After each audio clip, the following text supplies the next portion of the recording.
যদি তুমি প্রাচীন বাংলায় দুবাই চকলেট বিক্রি করতে তাহলে কি হতো? দিন এক তুমি গঙ্গা পাড়ি দিয়ে প্রাচীন বাংলায় এসে নামলে কোকো, পেস্তা আর কুনাফা নিয়ে। এখানকার মানুষ শুধু গুড়ের মিষ্টি আর পিঠা চেনে, চকলেট কেউ কখনো শুনেইনি। তুমি কোকো গলিয়ে মাখনের সাথে মিশিয়ে ছাঁচে ঢালো, তারপর ভেতরে দাও পেস্তা ক্রিম আর কুরকুরে কুনাফা। তুমি বারটা ভেঙে খুলো, ঘন সবুজ ফিলিং বাইরে বেরিয়ে আসে। পুরো বাজারের মানুষ হাঁটা থামিয়ে তোমার দিকে তাকিয়ে থাকে। দিন দুই তুমি হাটের মাঝখানে একটা স্টল বসাও। মানুষ তোমার টেবিলের চারপাশে ভিড় করে যেন এটা রাজকীয় কোনো অনুষ্ঠান।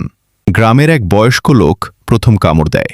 সে কয়েক সেকেন্ড স্থির হয়ে থাকে, তারপর চুপচাপ আরও 5টা ডায়াবেটিস কিনে নিয়ে যায় তার পরিবারের জন্য।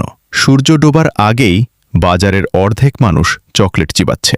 দিন 3 এখন পুরো শহর তোমার চকলেটের নেশায় পড়ে গেছে। কৃষক, ব্যবসায়ী, এমনকি নৌকার মাঝিরাও সবুজ মিষ্টি খুঁজতে আসে। তো হঠাৎ বিপদ শুরু হয়। গরমে তোমার চকলেট গলতে শুরু করে। মানুষ আতঙ্কিত হয়ে যায়। তোমার স্টল যেন চকলেটের নদীতে পরিণত হচ্ছে।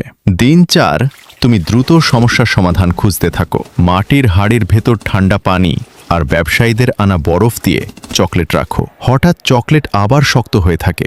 ভিড় আবার ফিরে আসে, আগের থেকেও বড়। সপ্তাহ এক দূরের শহর থেকে ব্যবসায়ীরা আসে। তারা চায় তোমার চকলেট নদীপথ আর বাণিজ্য পথে অন্য জায়গায় নিয়ে যেতে। তোমার ছোট স্টল এখন পুরো বাজারের সবচেয়ে ব্যস্ত জায়গা। মাস 1 তোমার দুবাই চকলেট পুরো বাংলায় ছড়িয়ে পড়ে। রাজা, ব্যবসায়ী আর ভ্রমণকারী সবাই এটা খেতে চায়। বাজারে আর শুধু মাছ আর মশলার গন্ধ নেই, এখন সেখানে গলতে থাকা চকলেটের গন্ধ ভাসে।